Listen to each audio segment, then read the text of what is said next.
अस्सलाम वालेकुम स्टूडेंट्स। आज का हमारा जो नेक्स्ट लेक्चर है वो हम general characteristics of transition elements पढ़ रहे थे। दो कैरेक्टरिस्टिक्स जो है वो हमने लास्ट लेक्चर में पढ़ी थी। पहली कैरेक्टरिस्टिक थी बाइंडिंग एनर्जी और दूसरी melting point and boiling point. आज हम तीसरी कैरेक्टरिस्टिक जो है वो पढ़ेंगे। तीसरी कैरेक्टरिस्टिक है atomic and ionic radii. Atomic and ionic radii हम देखेंगे कि जो है वो कैसा उसका ट्रेंड है ट्रांजिशन एलिमेंट्स में।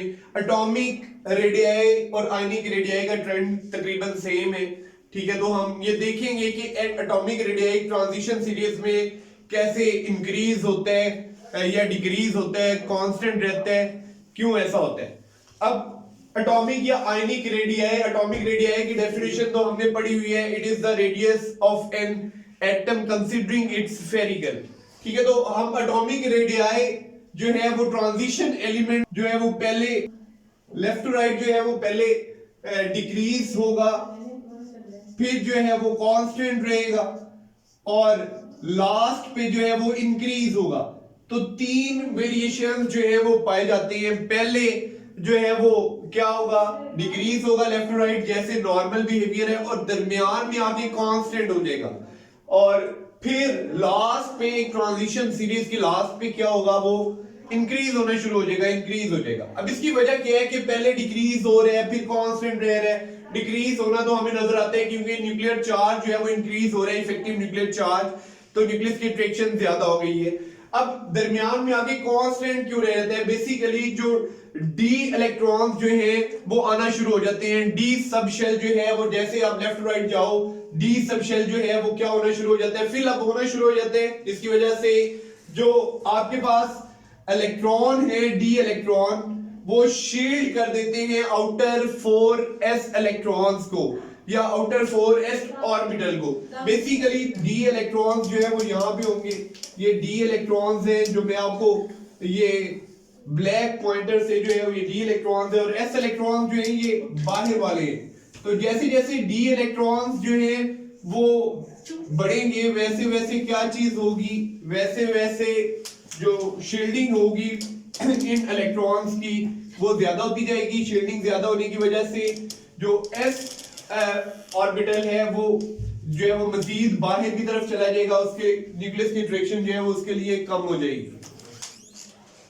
अब इस वजह से क्या होगा, लास्ट में जाके इंक्रीज होगा due to shielding of 3d electrons which come into a core, जो एक कोर में आ जाते हैं और आउटर 4s इलेक्ट्रॉन्स को क्या करते हैं बेटा, शील्ड कर देते हैं। शील्ड करने से न्यूक्लियस की अट्रैक्शन जो है वो आउटर 4s इलेक्ट्रॉन्स के लिए कम हो जाती है, जिसकी वजह से लास्ट पे जाके ये इंक्रीज होना शुरू हो जाता है एटॉमिक रेडियाई। आयनिक रेडियाई की भी जो है वो बिल्कुल सेम ट्रेंड होगा।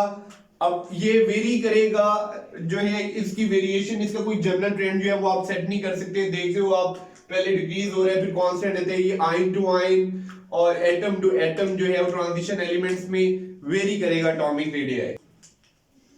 अब ये एटॉमिक रेडियाई में सबसे इंपॉर्टेंट चीज ये आपने पढ़ी है कि ये जो इंक्रीज हो रहा है, इंक्रीज किस वजह से हो रहा है कि ये जो 3d इलेक्ट्रॉन्स हैं ये 4s इलेक्ट्रॉन्स की अंदर वाली साइड पे ये 3d इलेक्ट्रॉन्स है।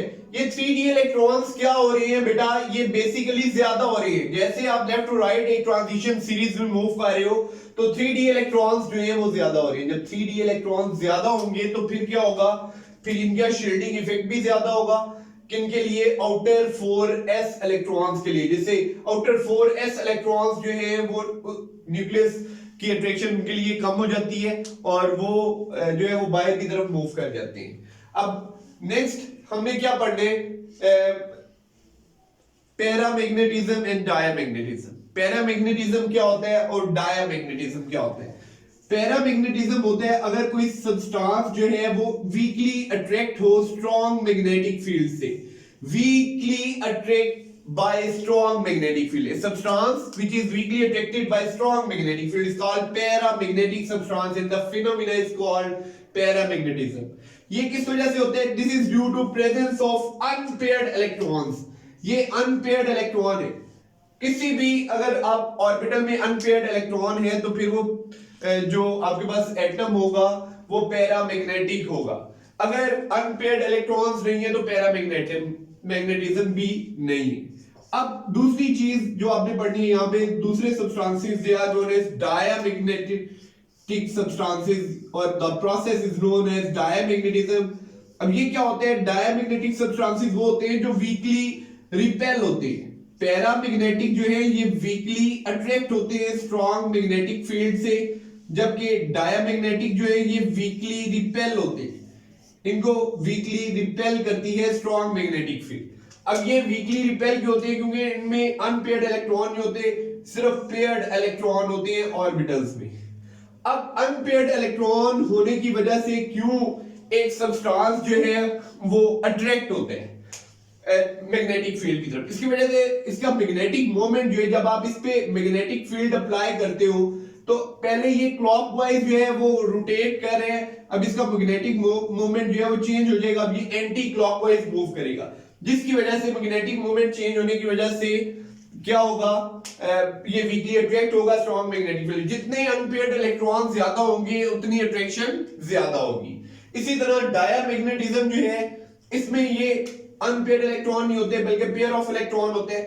आप इस पेयर ऑफ इलेक्ट्रॉन पे अगर मैग्नेटिक फील्ड अप्लाई करोगे तो पहले जो इलेक्ट्रॉन क्लॉकवाइज रोटेट कर रहे हैं वो अब एंटी क्लॉकवाइज रोटेट कर रहे हैं, और जो पहले एंटी क्लॉकवाइज रोटेट कर रहा था अब वो क्लॉकवाइज रोटेट कर रहे हैं।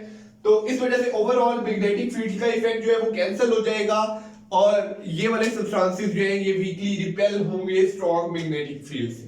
अब एक ट्रांजिशन सीरीज में सबसे इंपॉर्टेंट चीज, दो सब्सटेंसेस जो है Fe3 पॉजिटिव और Mn2 पॉजिटिव, इन दो सब्सटेंसेस, ये दो आयंस हैं जिनका पैरामैग्नेटिक बिहेवियर जो है वो मैक्सिमम है। अब to middle of the series general अगर आप ट्रेंड देखें तो अगर ये ट्रांजिशन सीरीज है, इधर एटॉमिक नंबर है, तो ये आपके पास पैरामैग्नेटिक बिहेवियर है, तो फिर शुरू में पैरामैग्नेटिक बिहेवियर कम होगा, फिर अनपेयर्ड इलेक्ट्रॉन ज्यादा हो जाएंगे और लास्ट पे पैरामैग्नेटिक बिहेवियर जो है वो फिर कम हो जाएगा क्योंकि पेयरिंग स्टार्ट हो जाएगी। तो सबसे ज्यादा पैरामैग्नेटिक दो आयंस है Mn2 पॉजिटिव, Fe3 पॉजिटिव, ये दो आयंस है, इनमें maximum number of unpaired electrons होते हैं, इस वजह से ये स्ट्रांगली जो है इनको इनकी अट्रैक्शन जो है टुवर्ड्स मैग्नेटिक फील्ड वो बहुत ज्यादा होगी। अब नेक्स्ट जो चीज हमने पढ़नी है, ये चौथी कैरेक्टरिस्टिक चीज जो हमने पढ़ी, नेक्स्ट फिफ्थ कैरेक्टरिस्टिक जो है वो हम पढ़ेंगे, that is oxidation state. Oxidation state जो है ये भी एक इंपॉर्टेंट जो है वो कैरेक्टरिस्टिक है ट्रांजिशन एलिमेंट्स की। ट्रांजिशन एलिमेंट्स बेसिकली बहुत अच्छे कैटलिस्ट हैं। ये क्यों अच्छे कैटलिस्ट हैं? बहुत सी जो है वो बहुत सी चीजें जिनकी वजह से ये बहुत अच्छे कैटलिस्ट हैं।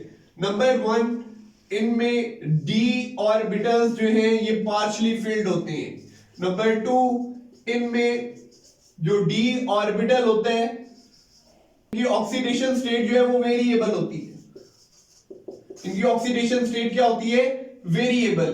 तो इस वजह से ये शो करते हैं। तो ये बड़ी इंपॉर्टेंट चीज है कि वेरिएबल ऑक्सीडेशन स्टेट, तीसरे वेकेंट डी ऑर्बिटल्स, इस वजह से ये बड़े important vacant D orbitals. Number 4 चीज जिसकी वजह से ये अच्छे कैटलिस्ट हैं, ये है इनका सरफेस एरिया जो बहुत ज्यादा होता है। जितना सरफेस एरिया किसी भी कैटलिस्ट का ज्यादा होता है उतना उसकी कैटेलिटिक पावर जो है वो ज्यादा होती है। इन 4 चीजों की वजह से जो ट्रांजिशन एलिमेंट्स हैं दे आर गुड कैटलिस्ट। अब यहाँ पे हमने एक चीज जो डिस्कस करनी है that is oxidation state. Oxidation state variable है। वेरिएबल का मतलब मुख्तलिफ है, एक ऑक्सीडेशन स्टेट नहीं होती। वेरिएबल ऑक्सीडेशन स्टेट क्यों है? 2 रीजंस की वजह से। पहली रीजन है एस इलेक्ट्रॉन्स जो है, एस इलेक्ट्रॉन्स जो है वो इन्वॉल्व होते ही होते हैं बॉन्डिंग में। आपने बेटा सबसे इंपॉर्टेंट चीज जो यहां पे समझने वाली है, ध्यान से आपने इसको सुनना है। एस इलेक्ट्रॉन्स जब भी ये मेटल्स हैं तो आपको पता है ये पॉजिटिव या कैटायंस आसानी से बनाएंगे, इनकी आयनाइजेशन एनर्जी कम होगी। तो जब भी इलेक्ट्रॉन निकलेगा तो पहले 4s3d ट्रांजिशन सीरीज जो है उसमें 4s ऑर्बिटल से पहले इलेक्ट्रॉन निकलेगा। आपने d ऑर्बिटल में से पहले इलेक्ट्रॉन नहीं निकालना क्योंकि d ऑर्बिटल की एनर्जी जब वो फिल होते हैं तो कम हो जाती है। पीछे हमने पढ़ा कि डी ऑर्बिटल जो है वो अंदर है, ठीक है, और एस ऑर्बिटल बाहर है, तो इसको मतलब एस से पहले इलेक्ट्रॉन निकलेगा। तो अगर आप कोई भी आयन बना रहे हो तो पहले आपने एस में से इलेक्ट्रॉन निकालने हैं। जब एस में से दोनों इलेक्ट्रॉन निकल जाएंगे तो फिर डी ऑर्बिटल की जो है वो बारी आएगी और उसमें से इलेक्ट्रॉन निकलेंगे। तो एस इलेक्ट्रॉन्स जो है सबसे पहले रिमूव होंगे, तो फिर इनकी ऑक्सीडेशन स्टेट सबकी सीरीज में +2 होगी, क्योंकि एस सब शेल में 2 इलेक्ट्रॉन है, तो +2 तो सबकी होगी क्योंकि एस ऑर्बिटल में से पहले इलेक्ट्रॉन रिमूव होंगे। इसके अलावा इनकी ऑक्सीडेशन स्टेट हो सकती है +3, +4, +5, +6, +7, +7 तक इनकी ऑक्सीडेशन स्टेट जो है वो हो सकती है, ठीक है। तो इसकी वजह क्या है कि s इलेक्ट्रॉन्स तो इन्वॉल्व होते ही होते हैं बॉन्डिंग में।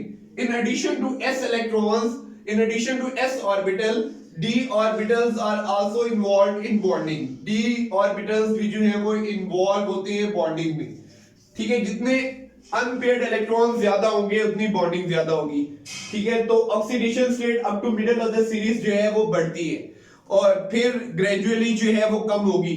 इस सीरीज के एंड तक जो है वो बिल्कुल मिनिमम मतलब +2 रह जाएगी और दरमियान में सीरीज के जो है वो मैक्सिमम होगी, क्योंकि maximum number of unpaired electrons होंगे, बॉन्डिंग जो है वो ज्यादा हो सकती है।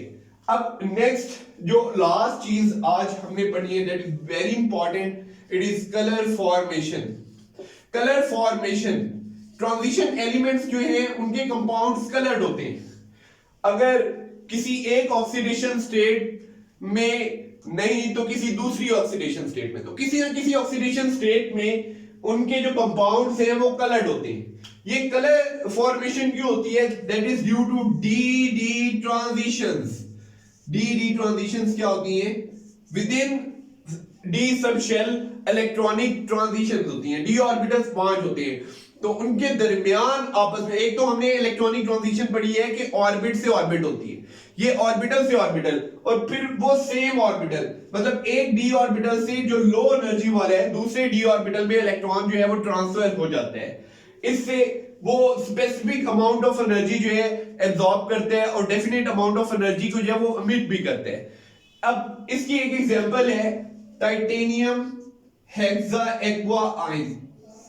ये ज्यादातर जो है वो येलो कलर की जो है वो रेडिएशंस को एब्जॉर्ब करते हैं और ब्लू कलर की रेडिएशंस जो है वो एमिट करते हैं। इस वजह से इनका कलर होता है वायलेट। इनके कंपाउंड्स, इसका ये जो आयन है इसका कलर जो है ये क्या होगा? वायलेट, क्योंकि ये कौन सा कलर जो है वो एब्जॉर्ब करते हैं? It absorbs yellow and transmit blue. तो ओवरऑल कलर क्या हो गया? वायलेट। तो कलर फॉर्मेशन क्यों होती है? Due to D D transitions. D D transitions के बेसिकली डी डी ट्रांजिशंस ही इंपॉर्टेंट हैं, जो यहां पे आपको क्वेश्चन आ सकते हैं। डी डी ट्रांजिशंस होती हैं कि जब इलेक्ट्रॉन जो है डी इलेक्ट्रॉन्स वो बॉन्डिंग करते हैं। डी इलेक्ट्रॉन्स, आपके पास ये 5 डी ऑर्बिटल है, इनमें से फर्ज करें आपके पास एक इलेक्ट्रॉन है, तो इन्होंने बॉन्डिंग में पार्टिसिपेट करना है, तो ये स्प्लिट हो जाएंगे 2 एनर्जी लेवल्स में, लो एनर्जी लेवल और हाई एनर्जी लेवल। इलेक्ट्रॉन पहले डिसाइड करेगा लो एनर्जी लेवल पे, यहां से ही जंप करेगा, स्पेसिफिक अमाउंट ऑफ एनर्जी जो है उसको एब्जॉर्ब करके ये हाई एनर्जी लेवल तक पहुंच जाएगा। जब ये दोबारा वापस आएगा तो ये एनर्जी उतनी ही उसी वेवलेंथ की रेडिएशन जो है ये एमिट करेगा, ठीक है। इसे आप डी डी ट्रांजिशंस कहते हो। तो एक दफा दोबारा रिपीट कर रहा हूं, जब ट्रांजिशन एलिमेंट्स जो है वो इन्वॉल्व करती हैं डी ऑर्बिटल्स को इन बॉन्डिंग, जब डी ऑर्बिटल्स जो है वो ट्रांजिशन एलिमेंट्स के बॉन्डिंग में इन्वॉल्व होते हैं, तो उस वक्त क्या होता है? डी ऑर्बिटल्स जो है वो स्प्लिट अप हो जाते हैं इनटू 2 एनर्जी लेवल्स, एक हाई एनर्जी लेवल, एक low energy level. Electron low energy level से एनर्जी एब्जॉर्ब करते हैं और हाई एनर्जी लेवल पे पहुंच जाते हैं। जब हाई एनर्जी लेवल पे पहुंचते हैं तो फिर दोबारा से जब वो डी एक्साइड होते हैं तो एनर्जी एमिट करते हैं in the form of radiations. इन्हें डी डी ट्रांजिशंस कहा जाता है। इनको T2G भी कहते हैं, it is also known as T2G, D D transitions, ठीक है। होप आपको तीन कैरेक्टरिस्टिक्स जो आज हमने पढ़ी है, atomic and ionic radii, paramagnetism and diamagnetism, oxidation state और लास्ट पे कलर फॉर्मेशन, ये अच्छे तरीके से जो है वो समझ आई होगी। अगर कोई चीज़ जो है वो किसी चीज़ में प्रॉब्लम है तो कमेंट सेक्शन में लाजमी बताइएगा। अल्लाह हाफिज़।